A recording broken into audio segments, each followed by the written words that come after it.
ఎందరో మహానుభావులకు జన్మనిచ్చినది మన భారత ఖండం. అలానే బుద్ధుడికి కూడా జన్మనిచ్చింది. శుద్ధోధనుడికి మహామాయాదేవి సంతానమే ఈ సిద్ధార్థుడు. క్రమేపీ బుద్ధుడిగా మారాడు. పుట్టినప్పుడు జాతక చక్రం చూపించినప్పుడు భూమండలాలను శాసించగల సార్వభౌముడైనా కాగలడు, లేక సన్యాసి అయినా అయితాడని తెలిపారు. సన్యాసి కాకూడదని రాజు తన కొడుకు కోసం సర్వ సుఖభోగాలు గడిపి భవనం నిర్మించాడు. మనసుకు నచ్చిన సుందరాంగుల పొందు విందులతో గడవసాగింది అతని జీవితం. యశోధరతో సిద్ధార్థుడి పెళ్లి జరిగింది. ఆమె సహచర్యలో సంసార సుఖభోగాలు తీరాలను దాటి ఆకాశాలని అంచులను సవిచూశాడు. రాజమందిరం తప్ప బయట ప్రపంచం తెలియదు సిద్ధార్థుడికి. ఒకరోజు సిద్ధార్థుడు సారథితో కలిసి ఎవరికీ తెలియకుండా నగర వీధుల్లోకి విహారయాత్రలాగా వెళ్ళాడు.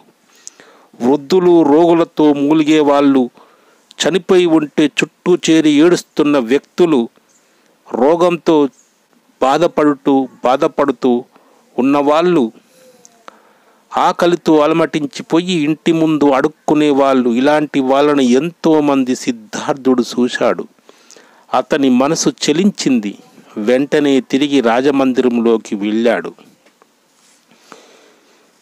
రాజమందిరంలో కూర్చుంటే అతని మనసు నిండా నగరములో చూసినవే గుర్తుకొస్తున్నాయి. మరణం అంటే ఏమిటి? మరణం మనిషికి ఎందుకు వస్తుంది? ఈ కష్టాలు, ఈ రోగాలు, ఈ బాధలు, ఈ కన్నీటికి కారణాలేంటి?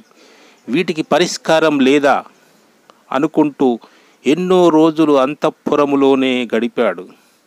నేను ఇన్ని రోజులు ఈ అంతఃపురంలో విలాసవంతమైన జీవితాన్ని హ్యాపీగా, ఆనందంగా రాజనర్తకులతో డ్యాన్స్ వేస్తూ జీవితాన్ని హ్యాపీగా గడిపాను.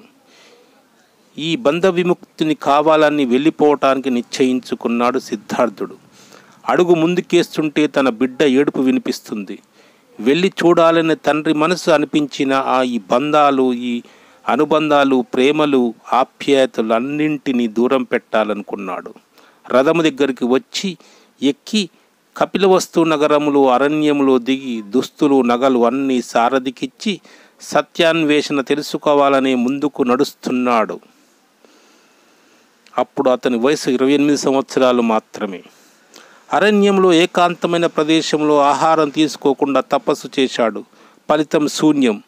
తిండి మానేస్తే నీరసం తప్ప ఇంకేమీ రాదని, బలమైన ఆహారం బలమైన ఆలోచనలు పుడతాయని గమనించాడు.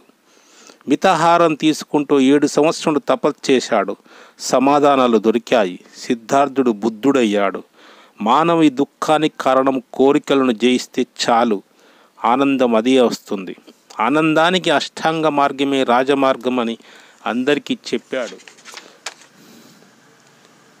ఒకరోజు సుశీల అనే స్త్రీ బుద్ధుడి దగ్గరకు వచ్చి తన కొడుకును బ్రతికించమని వేడుకుంది. మరణం లేని ఇంటి నుండి పిడికడి ఆవాలు తీసుకురా, అప్పుడు నీ కొడుకును బ్రతికిస్తానన్నాడు. ఆమె ఎంత ప్రయత్నించినా మరణం లేని ఇల్లు కనిపించలేదు. ఈ లోకంలో జనన మరణాలతో ముడిపడి ఉందమ్మా. పుట్టినవాడు గిట్టక మానడనేది ప్రతి ఒక్కరికి తెలుసు. ఏ మనిషి అయితే పుడతాడో ఆ మనిషికి చావు తప్పదు. ఈ అపరిమితమైన కోరికలతో మనిషి ఈ బాధలు, కష్టాలు, నష్టాలు తెచ్చుకుంటున్నాడు.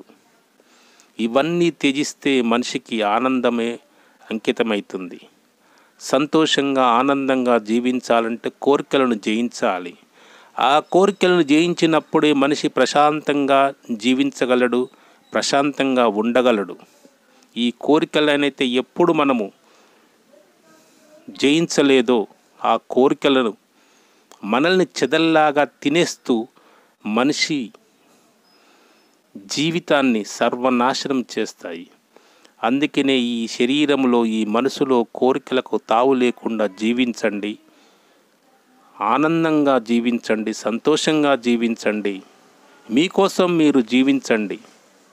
మీకోసమే మీ జీవితం, మరి ఎవరి కోసమో కాదు. కోట్లు కోట్లు సంపాదించి మీకు మీ ఎమ్మటి వచ్చేవి మీరు వేసుకున్న బట్టలు కూడా రావు.